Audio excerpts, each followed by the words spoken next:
Hello and welcome to this week's episode of Uncorked with Funny Wine Girl. This is Funny Wine Girl, aka Janine Luby. And you know me. If you've listened, you know the drill. And if you're new to listening, I'll tell you that I always like to start before I get to my guest. I like to say how I've met them.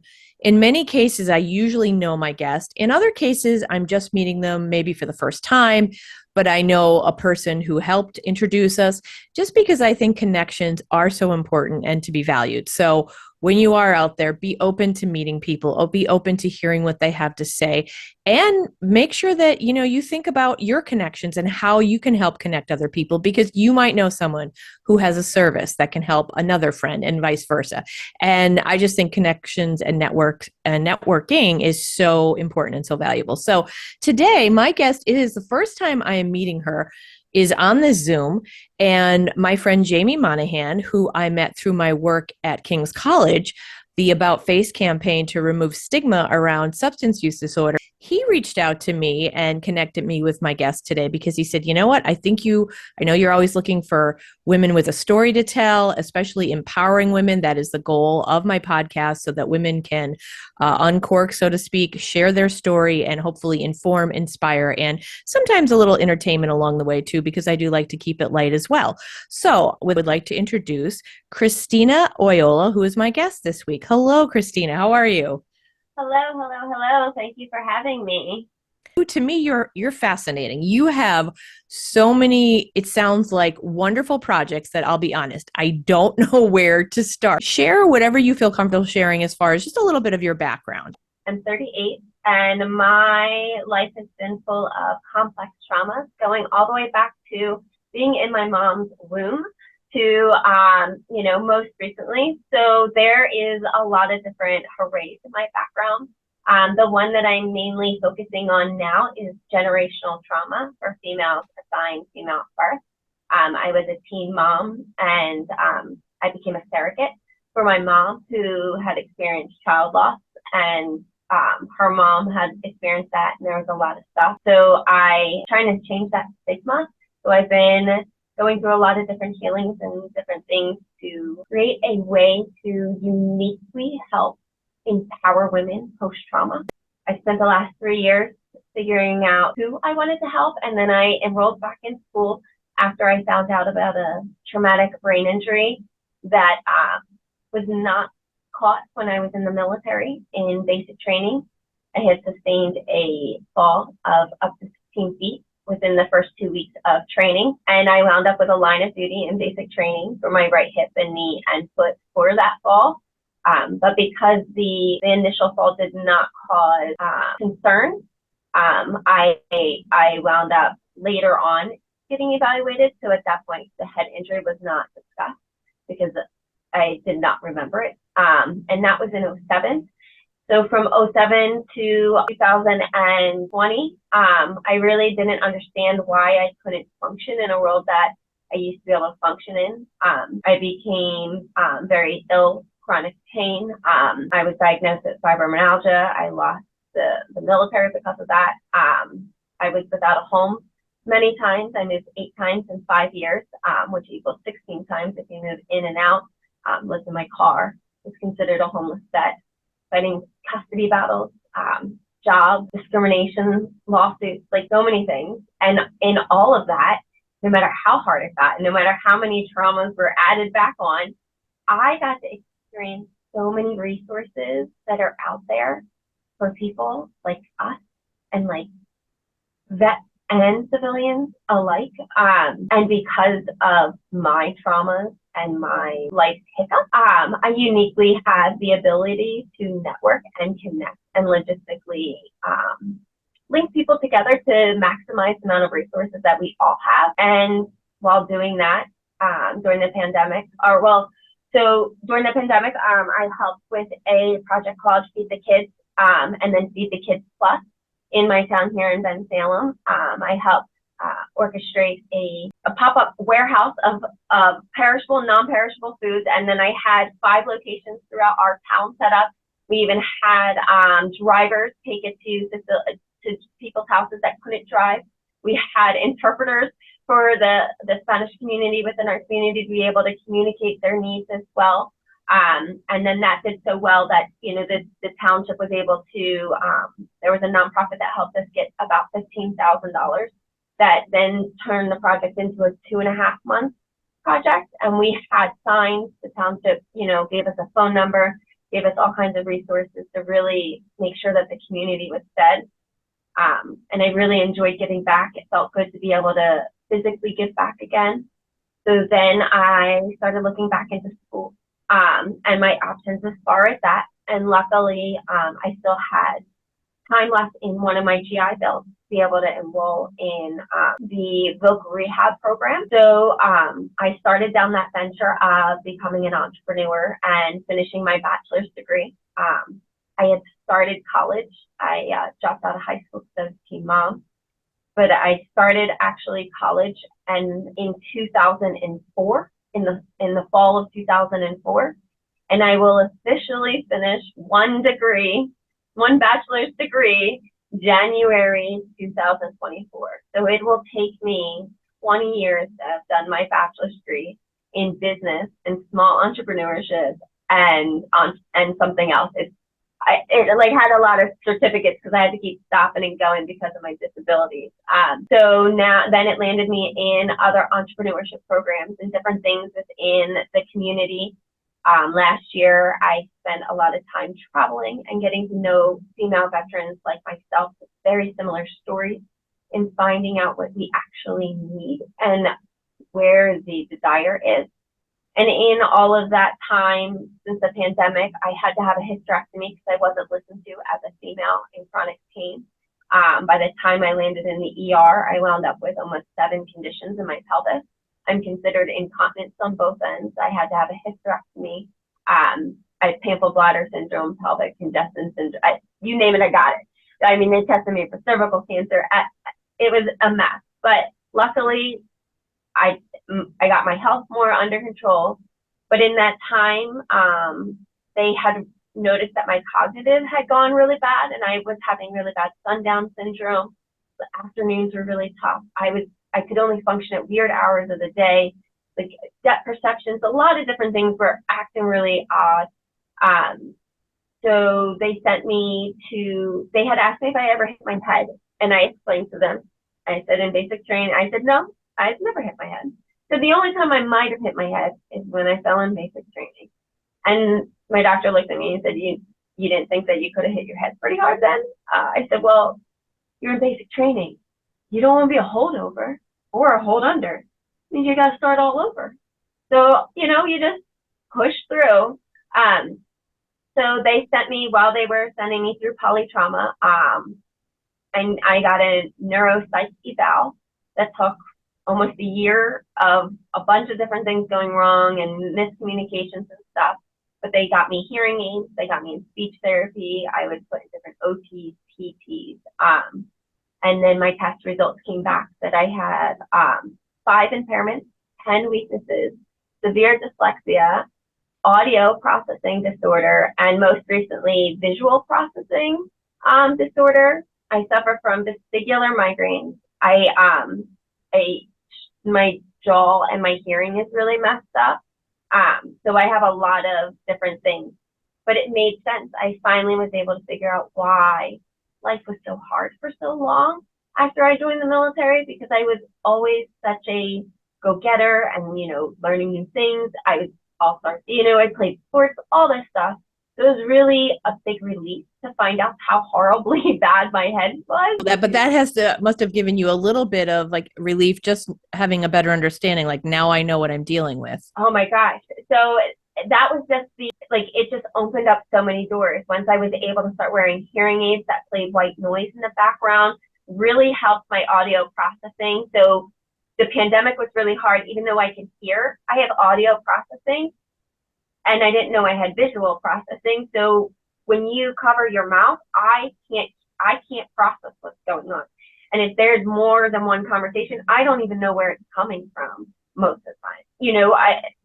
One of the things I hope to learn, in the coming years is sign language, because being somebody that has such a hard time communicating and going through the pandemic, it's like I grew more empathy for the hearing community, the hearing impaired community. I really don't know how to, to say the community, but it really opened my eyes, and I guess having my diagnosis helped me accept a lot more things of how bad it was. So then I decided that I wasn't going to help the community in that aspect. That while that was fun and great and everything, it really wasn't my passion. What really was stemming from my whole life purpose. So then I started digging into it and traveling and all that stuff. And then, female veterans, that's who I am. We're all cookie cutters. We all have the same hip problem. We all have the same TMJ or the TBI. Similar, very similar. And it's all from similar childhood trauma, similar military trauma, similar, sexual assault trauma, like all the different things. So that's what led me to where I am today. I am a dual startup, which all year long I've been told that's, too much, but it is really started to pay off the last 2 weeks because opportunities and collaborations have been placed in my hand, like in my lap, in ways that I could never have imagined to empower women with trauma. So I started a gourmet coffee company called That Day Company because someday I was going to own my own company, and that day has come, and I'm going to help others find theirs that day. So I do wholesale, retail, and then small custom label in that. So tell me, so it's called That Day Company, and it's gourmet coffee, and it is tied. So you do help female vets, right, through the sales. And tell me a little bit. You mentioned different labels. Is this like empowering words, or what is that that you're doing? So I have the first one that I released was called Fearless. So this one is a 16. It's from all around the world. So, for women to be fearless, to not be limited by, where they are in time and space, to really go out there and chase their dreams, no matter how big they may seem. And then Tuesday, I launched Tuesday, which is, this bag is a compostable bag. All our labels are compostable, but this bag specifically is compostable. So Tuesday is the new Monday, because having the case of the Mondays is old news. Everybody is overworked. Mental health is on the forefront. We're talking about it more. We're having more Tuesdays than we're having Mondays, because we're actually realizing that it's not work. There's other underlining things that we would enjoy work more if we didn't have all these other stressors. So having the case of the Tuesdays is more mental health, it's chronic pain. So this is a Bowie Blue, and it's organic. And then I came out with, because it's pumpkin spice season, we have our pumpkin spice, and this one's actually in a craft bag, and it's called Empower Her Spice, with her all capital, because really we're focusing on the female generational trauma and how it's actually DNA is passed down. And then we have our Cup of Jane, because everybody's used to a cup of Joe, and everybody's used to a cup of, a GI Jane. When you hear Jane, you usually hear GI Jane. But in my travels, really getting to know what females need outside of what women need, I learned that we need a cup of Jane. We just need a cup of encouragement. So this is actually a whiskey blend. The beans are in a whiskey barrel for 30 days. So I picked whiskey because it's military themed. You don't have to be a GI Jane to, have gone through trauma. You don't have to have a career where trauma is, almost guaranteed. You can experience trauma and have a great life. So I took out the GI Jane so that people didn't feel as though it was just for female veterans, because I found another way to specifically help them that I feel is going to make bigger waves and change the way that people think of mattresses. So the last one I have right now is I paid somebody $50 to create this label a couple years ago when I was doing all the Feed the Kids.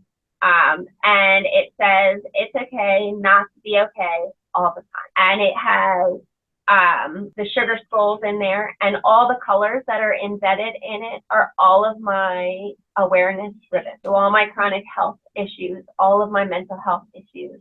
I picked all the colors and had this lady design this, and I even got it copywritten.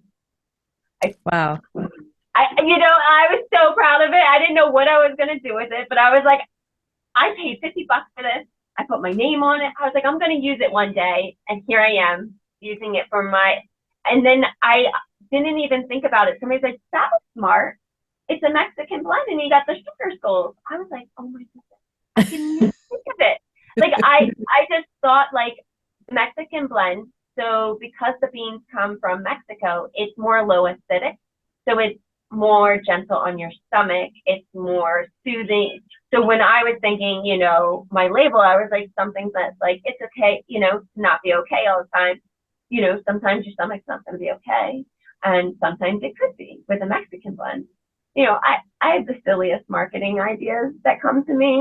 And I'm you're creative, which is awesome. but you know what I mean? But it all worked out. So those are the 5 bags I have currently.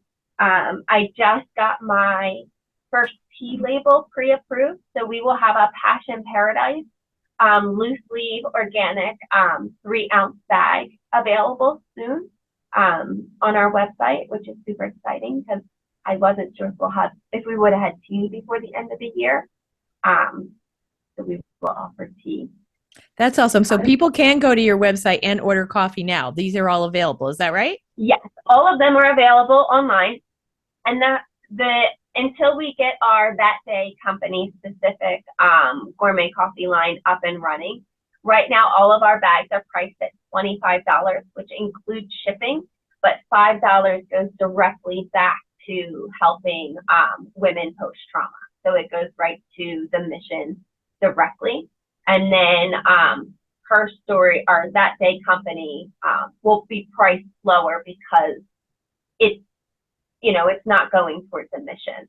So I wanted to find a way to stem income into Her Story so that it could get started because the need was really important, and I couldn't find a way to start a company without generating revenue. Yeah. Let me pause you for a second. So Her Story, can you explain what that is or what it is going to be? So Her Story Unveiled is going to be it's going to be workshops.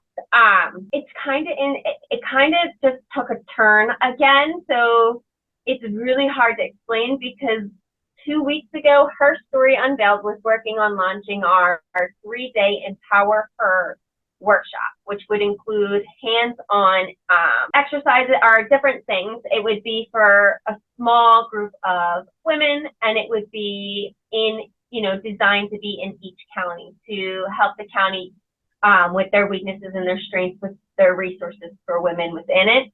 And I was working on getting a bunch of women that are working on different holistical or unique ways to empower women to do, for the pilot program, to do a free workshop within it so that we could keep costs down, so we could get the pilot up and running, and we could show how just coming together with one group, we could make this come together.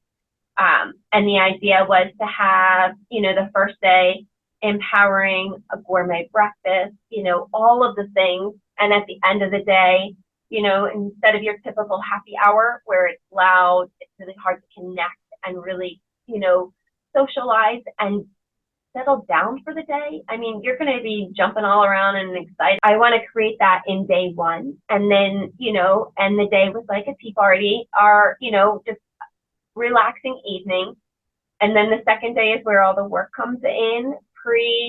Pre-workshop, you would have submitted either a tentative business plan or a business idea or concept, or you would have submitted your current resume or what you have done in the past and you need help creating a resume, because I'm sure there are tons of free resources to help you do both of those.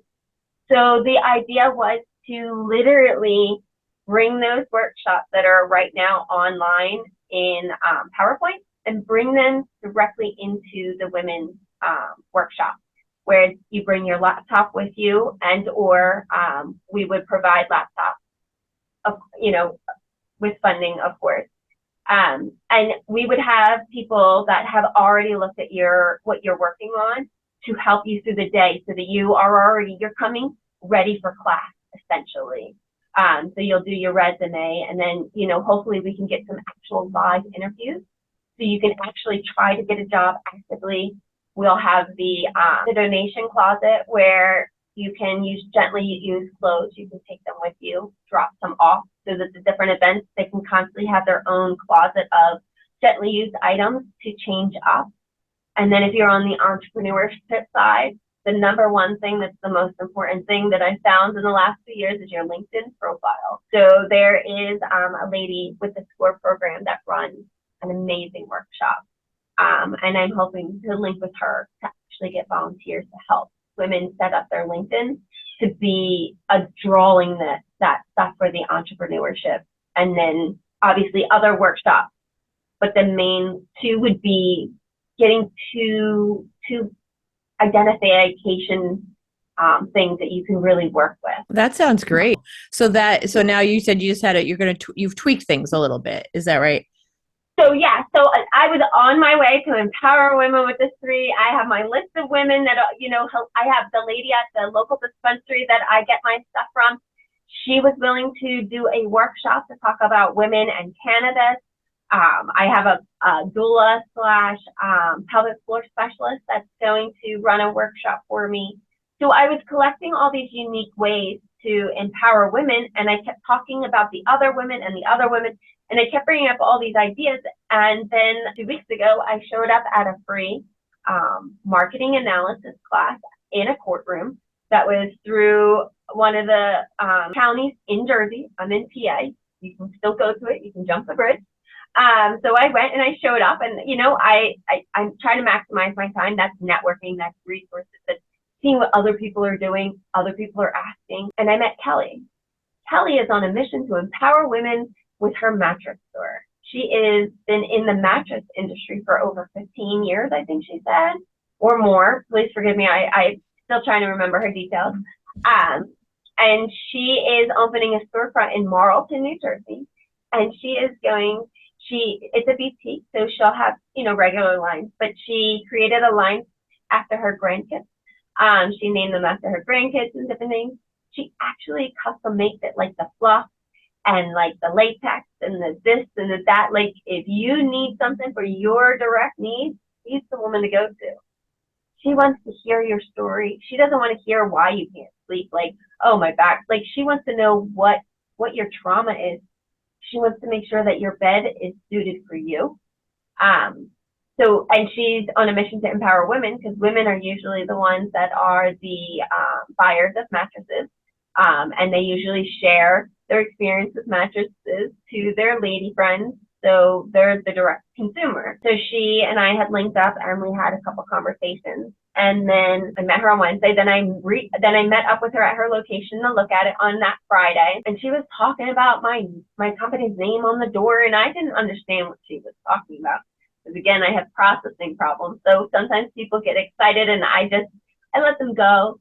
And then, I'm learning to get better at asking people to explain, so I'm not fully lost. So I said, no disrespect. I said, I don't know what a custom mattress line is. Like, I don't know what you're trying to offer me.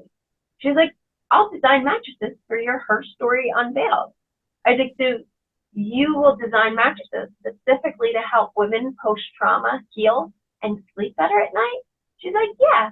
You can pick out the name, the tag, the color of the fabric, the fluff. We can do 3. She's like, I have enough on the show floor that we can create 3 mattresses, and we can come up with the prices and make them affordable, and come up with how much you'll make from it for the Her Story. And I said, well, before even thinking about anything, I said, well, I don't want any money. I said, I need to go back. Like, why don't we collaborate and we come up with a group mission? She's like, well, what is your passion? I said, well, female vets. That's no brainer. So she's like, well, you figure out what you want to do, and we'll figure out, numbers and all that later. I said, I want to empower female vets. And I'm going to tell you why, for two reasons. One, when I was without a home and I was fighting custody and I had my son, I was staying with my brother for a short period of time, but me and my son only had one mattress. So he had to sleep. He was, under, I think he was 8, 9. He was younger or in that age. So a VFW in North Jersey, I filled out a grant and they paid for a mattress for my son. So they went to the store and picked it out and then had it delivered to our house and set up, all of no cost for us, while I was still trying to figure out how my car was going to make it somewhere, how I was going to get a job, and how long my brother was going to let us crash in his house. So that was like, I mean, my son literally, I tried to replace that mattress. It's got to be a good 8 years. Like it's 8, 9 years. And the mattress, literally, if you pick the thing up, it literally, you could see the hole in the middle. This child will not give up this mattress. I don't know why, but I've tried so many times to replace it. And he won't let it go.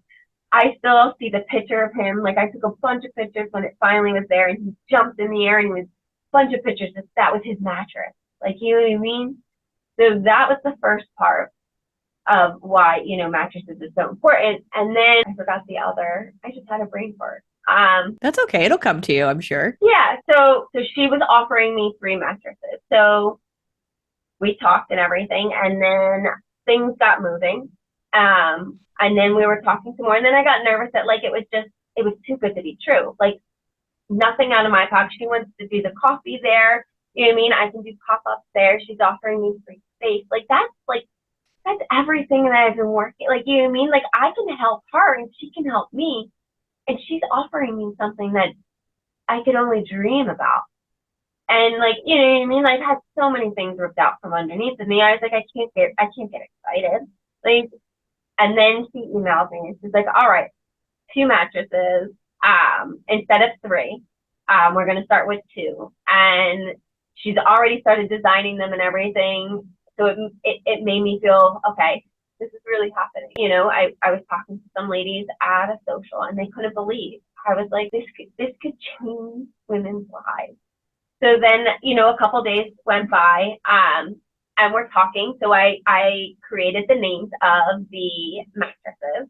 I came up with 3 because initially she told me 3. So the third one we'll use that name as the custom option. But the first one is Delphine, after my mom and my aunt and my grandmom. My grandmom was abandoned by her mom and grew up in an Army orphanage in Reading, PA, because her dad was in the Army. And her mom left when she was a toddler, so she suffered abandonment issues.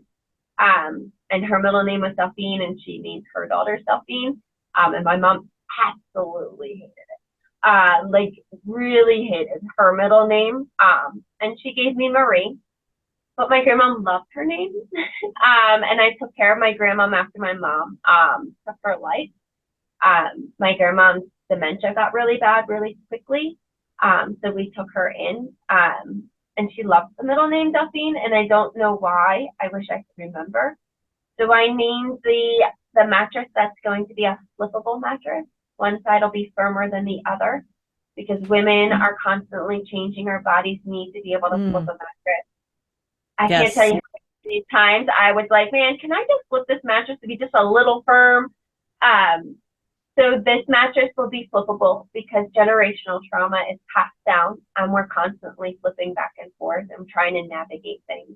And then the other one is more of a firm mattress, and that'll be called Warrior Resilience for all of us women and anybody really that's gone through trauma, but it has to do with rising from resilience.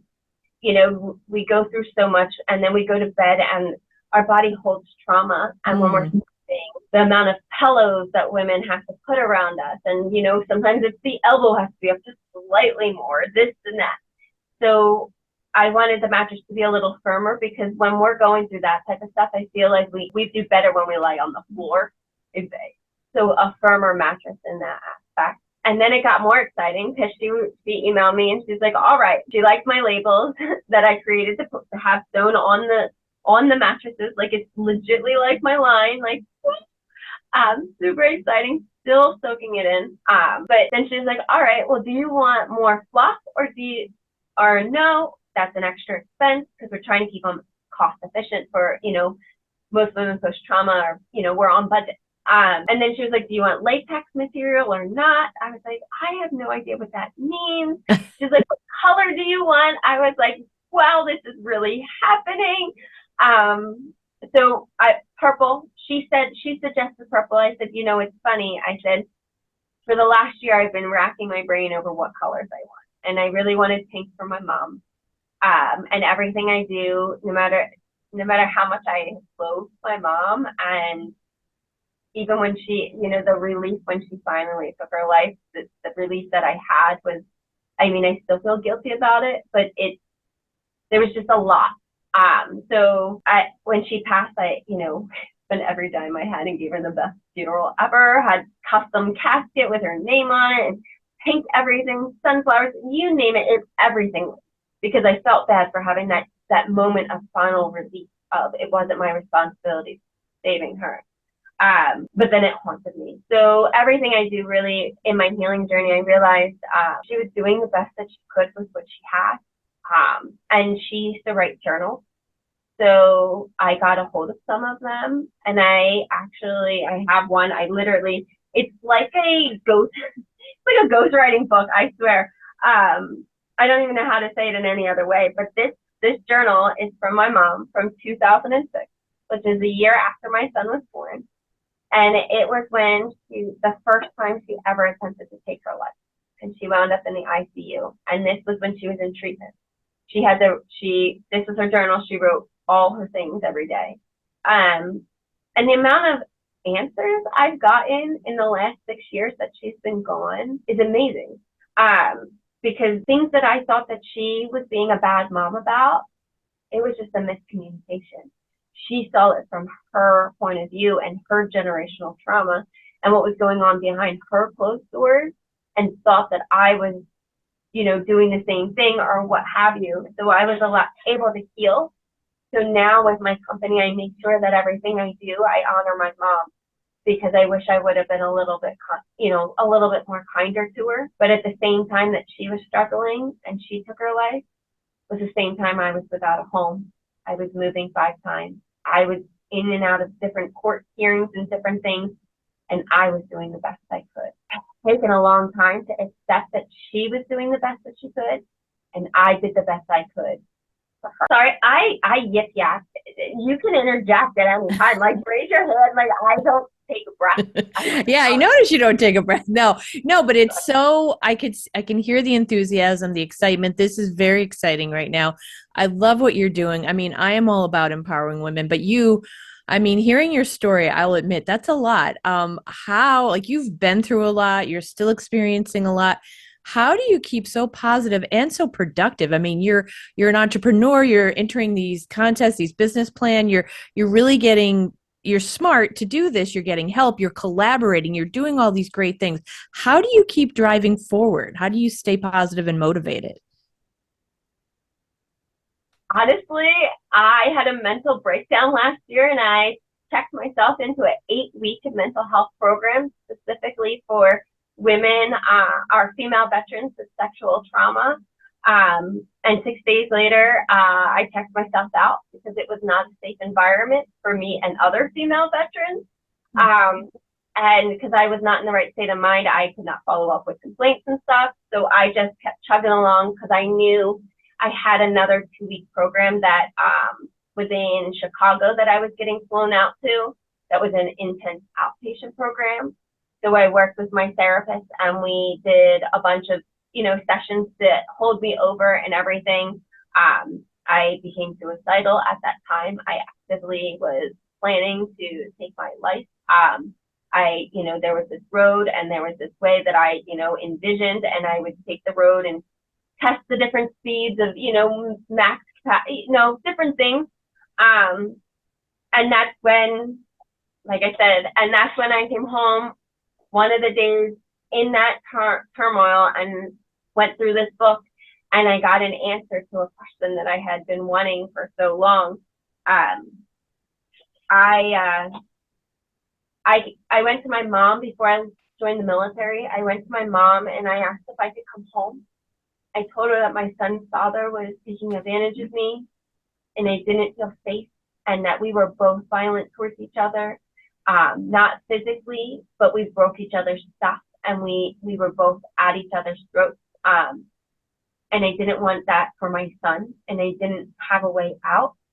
And then it got to the point where my son's father was chasing me this one time, and I tripped, and we had an old pack and play, and my collarbone, I broke it, but I didn't go to the emergency room. I went and saw a friend's mom's nurse. She was a nurse. So that's when I realized that, you always hear about women in domestic violence, but you always hope it's never you, and you always like, oh no, I'll be able to get out. And I always wanted out, but I didn't think it would ever get that bad. And then it did, and then I realized that would be the life that I would be showing my son, and that's what I grew up in, and that's not something I was okay with. So I asked my mom if I could come home again, and she said no, that I made my bed and I needed to lay in it, that I was a teen mom and I lost that one, and my daughter was with her father, and that, I can't just leave another person, that I have to make it work no matter what it was. And that, I think, is when I started hating my mom the most, because I just wanted to come home, and she told me no. So in the last year or so, in that notebook is the exact opposite conversation, where I was misdiagnosed as bipolar, and my mom thought I was manic, and thought she was helping me by telling me to stay put, because she thought that I didn't understand, and that I was mentally unstable and my bipolar was acting up. So what I thought my mom was telling me no because she didn't believe me, was really she didn't know that it was what it was. And I also found out other information within the book, but which led me to Her Story Unveiled. And that's where the name comes from, because my mom, and I just recently got my dad on board, my mom has journals. I mean, my mom taught me all kinds of stuff. This one's from 2006. This one's from the year my mom graduated high school. Oh It my has every gosh. time my mom made love with my dad, every time she got sick, when she found out she was pregnant, like when she threw up, like everything. And in 2006, remember the year my mom tried to take her life? I have the exact notebook of my own date book of all of my own timelines. So I realized that I have my story. I saved everything. And my mom's journals and her untold story is in my dad's house, buried under a bunch of stuff. And we're working to uncover all of those journals so that I can find a way to tell my mom's story and my story through generational trauma, and reveal that it's, everything's got a pattern, and everything, you can find answers even if people are gone. Yeah.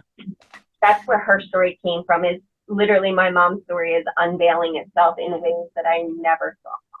That's amazing. And we hear a lot about and read about the importance of journaling and how helpful and healing it can be. And here you're getting answers, and I would imagine you're getting some peace with those answers. That's Yes, amazing. Yeah. yes. So yeah, that's why, before we started this, I said, I was switching more to talking about Her Story Unveiled, because that's a company, the coffee company, that's where our source is from. It's always going to be part of what we are. But I think the real need right now is to really push the Her Story Unveiled. And like I said, I have a bunch of women that have really given me such great feedback. I mean, the one lady, her name's Tina Ricker. She's the president of NAVO here in Philadelphia, and she is an attorney, a business attorney, and she owns her own nonprofit as well. And I met her at the beginning of the year, and I told her about my idea, and she gave me an hour of her time, and she gave me some advice, and I took it. And I've been running into her in all of the events. And I just recently ran into an event where we both felt uncomfortable because we didn't know the people. And for once, I actually felt like I was right where I needed to be. And then she validated it even more. She said, you know, I've talked to women all over the world about what you're doing and the rights and the lawsuits and all the things that could potentially come up because of the way that everything is being defined. I said, and I want to really make sure that what my mission drives is the generational female trauma, the DNA, what's embedded in us, our reproductive systems. Those are, you know what I mean? We can't change them. Everybody has the right to feel and identify how they want, but I also deserve my safety. Well, I deserve to feel like I can breathe and I can be who I am and get the help that I need. Is that so just so we understand better, and I want to make sure I understand, what does that mean as far as DNA and you feeling safe? I want to understand that better. So yeah, so thank you. So I'm still working on, because saying it is still hard for me because people don't talk about how men have erections and, you know, my trauma, being in a room with somebody that could potentially have an erection and trying to talk about my trauma is very hard. Well, some women aren't assigned female at birth. So while they might identify as a woman in a space that we're talking about a sexual trauma, it's really hard for me to be able to feel comfortable talking about how I felt and how I felt the male felt. Or in my scenario, I asked my friend why he raped me. I asked him, and his response, I felt so like it hurt my heart because the pressure he had from his friends to sleep with me. You know what I mean? But now I understand where his thing is, so I can't unknow that. So knowing in a safe space for me that somebody could have thought like that, or may still, their body might function like that, it's very hard for me to be able to talk about it. I don't know how to explain it yet very well, but it just comes down to erections, basically. Okay. All right. So that's going to be a big part of your message or your mission and part of the healing that you want to help other women experience, right? Yes, and so, you know, her story unveiled is all inclusive, but certain workshops we're going to be tailored more towards generational trauma. But just like other companies and associations, we will have different programs to include everybody because that's who we are. You know what I mean? We are all inclusive. We need to recognize everybody, and I don't want to shy away from that. But at the same time, I have to work on, one thing at a time. And I hope that along the way, I get more educated and I can find ways to embed and incorporate and collaborate with all women from all different backgrounds. Yeah. Have you experienced, so I know this is still probably relatively new. This is this whole conversation and this topic and how people identify, it is very in the forefront now of people talking about, but it's also can be very a sensitive topic, right? And very controversial. Have you gotten anyone pushing back against what you're saying and differences of opinion, let's say? How do you handle that? Yes. So actually, my confidence came from somebody telling me I didn't deserve that I needed to include everybody into my safe space because they deserve to feel safe and included too. And when I was told that at the beginning of the year at a female veteran event for Mother's Day, I was flabbergasted. I had gone to their event and everything, and I was working. I was working on trying to collaborate with them when I got my coffee up to help bring proceeds, all this stuff. But then when I went and I felt super uncomfortable by circumstances, which it doesn't matter. It is what it is. And I was talking to the lady, and I was like, "This is the type of group I'm trying to start and everything." And she said, "Well, you can't say female. You have to say woman." And I said, "Well, that's not who I am. That's not where I found that the need is." It's like, well, you need to be inclusive, and you need to make sure that everybody that identifies as a woman is included. And I said, well, and that's when I started to cry. I was like, but I've spent the last several years trying to find these places, going to these places, and I've never been able to find a safe space because all the women like me won't come out of the woodwork. So I collected myself and went and enjoyed the rest of the event. And I sat my flyer on the table. And the lady next to me was a female vet. And she said, "Is this what you're doing?" I said, "Yeah." She's like, "That's a great idea." I said, "What about my flyer did you like?" And she said, "Female and safe," because it specifically said female and safe. That made her feel like she could be in a place, those two words. So I took those two words and then I spoke to several different people from all different backgrounds and different things. And I explained my concern and they were like, "We don't understand." And I was like, "All right, well, it has to do with erections. It has to do with how the body is made up, how your body functions and all that." And when I started saying that, then they were like, "Oh, that makes more sense." I said, "Yeah, but how do you go in public and say, I would, a safe space for a female that has been sexually assaulted and she would like to be in a safe space that does not have anybody that has been or, is identified as a male in that safe space." Um, so then I talked to the attorney and I asked her some questions about business, not so much the gender thing, because that's, again, very sensitive topic. I really don't know how to navigate it. I'm still learning. And she had told me how their association is, NAVO. That's why I started really getting involved with them. And they have different tiers. You can be a male, identifying as a male in their organization. So she really opened my eyes as to how to make sure that when I'm explaining why I need a safe space, how I'm going to also include others. I think that answers the question. I Yeah. lost my. Yeah, no, that's fine. No, I appreciate what you're sharing because I do think this is something that we're really just starting to talk about and really need to talk more about. And you mentioned NAWBO, and for anyone listening, that's I believe it's National Association of Women Business Owners. And there is I mean, it is a topic that we're going to have to like keep talking about because there are people who are born, as we say, with a female part, so to speak, or however it's appropriate to say, who now identify as male and vice versa.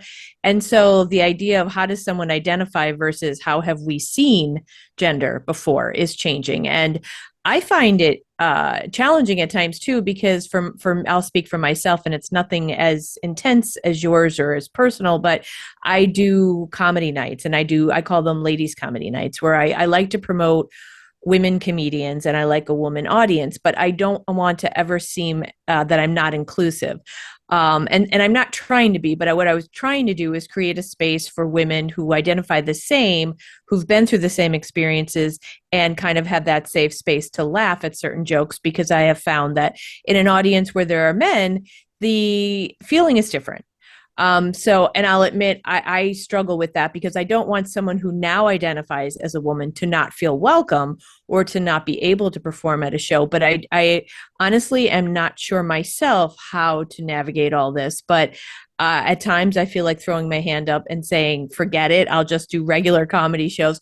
But yet there have been through the years women who have come up to me afterwards and said, I love that this was all women tonight. Yes, I'm telling jokes about the fact that I'm now perimenopausal and that men don't want to hear about, or, I mean, and that women do understand. So that's what I try to create, but yet I struggle with this for the exact same reasons we just talked about, what you were saying. So that's what I talked to Tina about, and she, had suggested that I have different because I was thinking memberships at first, and I was going to go with an association versus just an LLC. So NAVO set up where different levels of different things. So a suggestion, and this is not a suggestion for you to take if you didn't want, but as an example of sorts. So I would do ladies' night where it's strictly, generational comedy, women's generational comedy, or like throw something in there that kind of like gears it towards it. But at the same time say, but also we have our upcoming event that's for the, X, Y, and Z and different things. But really just like book clubs and Bible clubs, that like different types of not, I don't want to say groups because it's too big of a team. That's the word I'm looking for. Because I was thinking about doing different themes, different, book or open mic night or comedy night. Because I was going to open a storefront cafe at first. So the evenings would be open for different things. But I also wanted to, even though I'm empowering women, I wanted the safe space to be welcoming for anybody. Because while I am a female and I identify as a female, my son is a male and my boyfriend's male and they identify as males. And I know people that are males that identify as female and vice versa. And I have a lot of people in my community. And I want to make sure that if I throw an event, not one of those people feels as though they're not invited in the sense of how I portray and how I word things. They know, oh, Christina's inviting all of her friends, or this is a female veteran specific. Yeah. No, I that makes sense. It's a challenging thing that I think we need to keep doing our best. But I think the most important thing, and for me, like I've appreciated having these comedy nights where it's been the way it's been, but I don't want to ever be seen as discriminatory. But I think the more important part is how we live our lives, right? So I know myself that I'm not hateful or discriminate or phobic, transphobic. I know that I'm not, and I hope that no one perceives me as that because I have these ladies comedy nights, and I am, of course, open to conversations with people. I think that's the main thing. We need to communicate, and we need to have hard conversations and talk about things that people don't feel comfortable talking about, because it's only going through the discomfort that we get to the comfort, and I think where we get to the part that's best. So, yes, and that's what I've done this year. Is the conversation I had that brought me to tears. I just started talking about it to people that I felt comfortable, and then they actually confided in. I've had a lot of females tell me some secrets about what they wish they could do if they knew that they could start a business. I was like, I didn't understand how they connect of all of that, and that's how her story is unveiling and coming to play. Is there is a niche, and there is not a niche. That was the wrong term. There is a need. And like you said, we need to talk about it, no matter how uncomfortable and how much, it cools or it pushes or whatnot. We won't ever be able to get through it if we don't talk about it. We're all going to be walking on eggshells forever if we don't just start talking about it. Yeah. And I think that goes for every topic that's, we shy away from talking about suicide, about mental health, about racism, about guns and violence in this country. We either that, or we just talk about it in terms of like memes that are such bullshit, that are like written to be the most extreme and to keep us hating one another, which is really like, think about who's creating these and who's benefiting from keeping us separated. Really, we need to just think for ourselves and be willing to have conversations with people we may not agree with, or right, but we might talk to them and realize, you know what, we have a lot in common that I didn't expect. Let's learn from one another. And that's lacking, I think, unfortunately, in this country.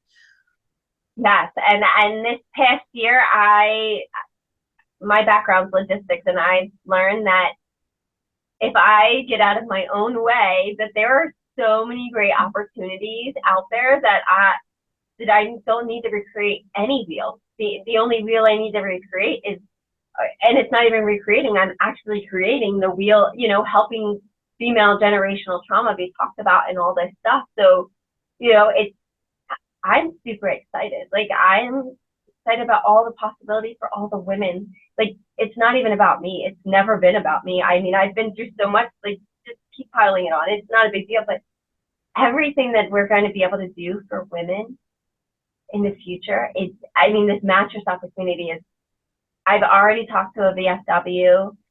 Like I said, my son, he got that mattress. So I spoke to a VFW gentleman who's going to put me in contact with a director of the VFW in Jersey, because sometimes they buy mattresses, to get a contract with Kelly through her store, to have them, anytime they need a mattress, they can come to her.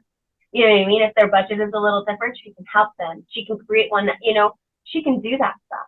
we can try to get into facilities. That was the thing that I was going to say. So when I went to Chicago for that 2 weeks, they flew me out, no cost of mine, and they put me up in my own little apartment in this dormitory. Everybody got their own room. There was 8 of us, and we got our own bedroom, our own bathroom, love, lazy boys, everything, all this stuff. And that's when I had my most recent health setback, and they paid for my flight home, but I couldn't fly home. I had to take a train. I couldn't really I couldn't do anything by myself. And it was a 26-hour train ride, and it was almost an $800 train ride. And I was trying to figure out how to afford it while not being able to look at my telephone because my vision was going. And I literally came up with 3 of my credit cards and pieced it all together. So I was like, I can't stay in Chicago. And then the director and everybody got on a call, and they talked to my doctors. They looked at all the things, and because it was in my medical best interest to take me by train home, they sent me home. And I was absolutely terrified because my scans showed periventricular white matter changes and different things. So I was looking at MS, dementia runs in my family. Then somebody had mentioned Parkinson's. Then I was popping up pregnant, even though I had a hysterectomy years ago. So cancer was then brought up. There was a lot of I had heart failure. There's a lot of scary things at the beginning of the year. But that trip home made all the difference. So I wanted with the 10%, I don't know what the percent is. Let me not say numbers. Me and Kelly haven't talked numbers, but part of the proceeds will go directly to putting beds under female veterans that are going through trauma. So whether my first goal is to get it in there, which is through the Wounded Warrior Project and Rush. It's Wounded Warrior and Rush, and they came together and they made a road home program. And the 2-week program I was in was for the MSC, military sexual trauma for females. And I want to replace the mattresses in those apartments for free for them. That's my goal. I want a full circle. That's wonderful. And, as we start to wind up, but you made a real interesting point before that I kind of wanted to follow up on, about how women, like, we lay in bed and it's like, that's the time when all the nonsense comes in our head, right? The trauma, the stuff that we invent in our heads, what's going to happen that's negative, the stuff of the day, our mind seems to race. And, it's funny you mentioned the pillows. I can never get it right. Every night it's a different scenario of how I'm configuring my pillows. And I have some low back issues. So sometimes it's like, let's bunch up the comforter between my legs so I can get a little relief for my low back.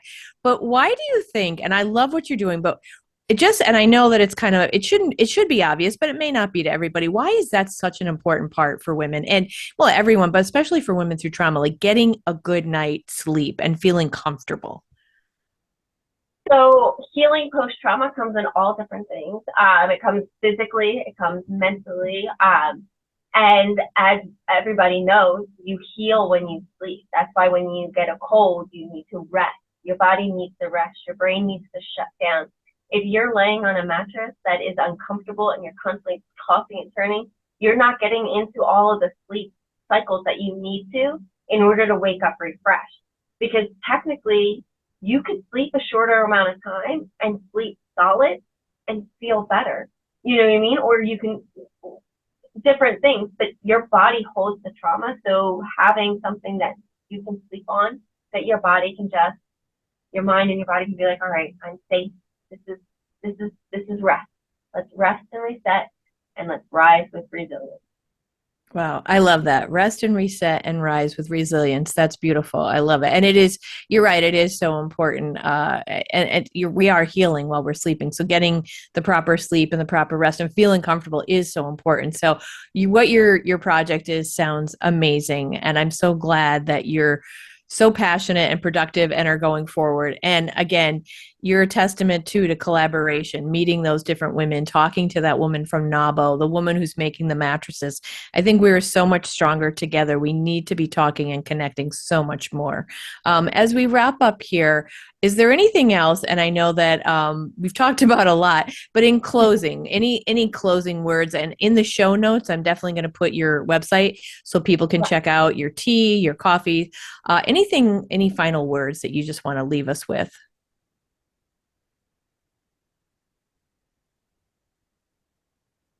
It's a tough one. I guess, as I always tell everybody, you're doing the best that you can. And if that isn't good enough for anybody, guess what? It's good enough for you. And you have survived 100% of all of your terrible days. And guess what? The sunshine is just around the corner. So keep going, keep striving, and never give up on your dreams. That's a beautiful way to end, honestly. Thank you. That is so well said, because honestly, if you're doing your best, that's it. That's all that needs to be for you.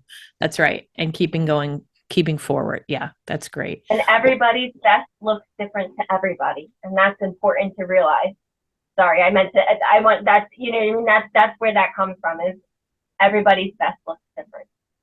No, and that's absolutely true. And it's for you, I mean, for us as individuals, it could be different day to day too, right? I mean, depending on how we're feeling, if we did get that good night's sleep, I mean, myself, I mentioned a lot, I talk about I'm going through perimenopause. I get depressed more than I did before. I am full of anger, and I could probably really put a hurting on someone or a punching bag.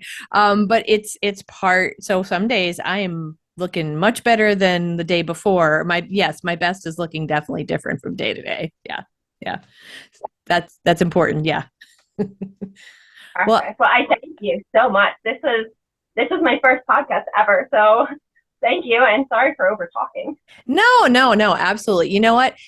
You've said a lot, but you've said so much good stuff, wonderful stuff, that hopefully all I can ask, and like we put things out there for people, whether they pick them up or not, we can't control. So I hope people will listen and take it in. And even if they have to pause, rewind a little, I do that a lot with things that I want to make sure I heard correctly, right? And make sure I understand it. And my goal, honestly, if someone listens and they go, oh, I don't get it, or what, spend some time, listen, and then maybe do a little research of your own to learn more about what we've spoken about today on this podcast. Because again, we need to have conversations. We need to be educated, not just share stupid memes. Those are not information, nonsense. Let's get away from that and actually start reading, thinking for ourselves, gathering resources. And that's the way we're going to live healthy, I think, productive lives. So I want to thank you so much, Christina Oyola. And I will put in the show notes for sure about the coffee, because I think I love the labels. I love that there's different blends. I think that's fantastic. And so that we can follow you. Where would you like people to follow you so they can learn about your progress with these projects? Because I think they're fascinating. So I'm on LinkedIn, Facebook, Instagram, and TikTok. I do my live streams currently on TikTok with my Through Tough Times morning sunrises. So that's really, if you want quick information, that's the best place to catch it, because I give updates via Excellent. video. Okay, that's awesome. So they can get information, updates on how things are going with you, and also inspiration, I'm sure, for what you're sharing. I think that's great. All right. Well, thank you so much. And I want to thank my listeners, as always. If you've enjoyed this podcast, please consider, I have also in the show notes the Buy Me a Coffee link to help support and keep this going. And if you don't have, $5 or any kind of donation, that is fine. Absolutely. Because you know how else you can support? You can share this podcast, put it on your social media, tell a friend about it. You're in the grocery line, tell a friend, tell a foe. I always say, tell anyone you know, and help me grow this listenership. Write a review if you've enjoyed an episode or two, or, even part of an episode, write a review. That would be great. Tell someone, because this week I will share that the bee that's in my bonnet this week is all of the hullabaloo about Taylor Swift and her dating a football player, and how much money is the NFL is now in seeing a rise in jerseys and stuff. And I know this has kind of been on my social media. I've been kind of, I'll say, bitching about it. But if we put even an ounce of that kind of energy into supporting local local small businesses, nonprofits, individual artists, performers. Man, what a difference we could make. So, yeah, so help out is my point. Share, support wherever you can. It's really appreciated. And as I say every week, I appreciate you from the bottom of my heart and the bottom of my wine glass.